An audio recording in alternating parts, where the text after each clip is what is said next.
হরে Krishna.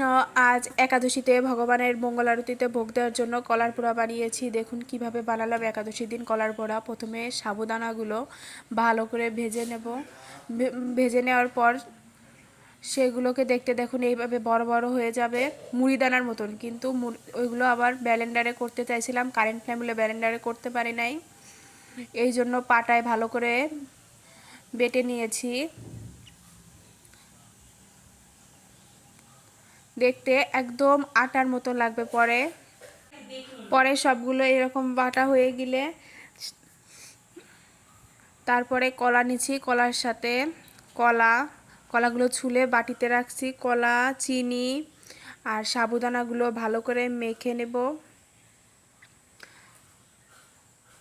Blend করা যে সাবুদানা আছে ওইগুলো একসাথে দিয়ে ভালো করে মেখে তারপরে ভেজে নেব। কড়াইতে সানফ্লাওয়ারের তেল দিয়ে দিচ্ছি। এই সানফ্লাওয়ার তেলের ভিতর তারপরে ছোট ছোট করে লিচি করে তারপরে দিয়ে দেব। এরকম লাল লাল হলে দেখুন কি সুন্দর হয়েছে। হরে কৃষ্ণ।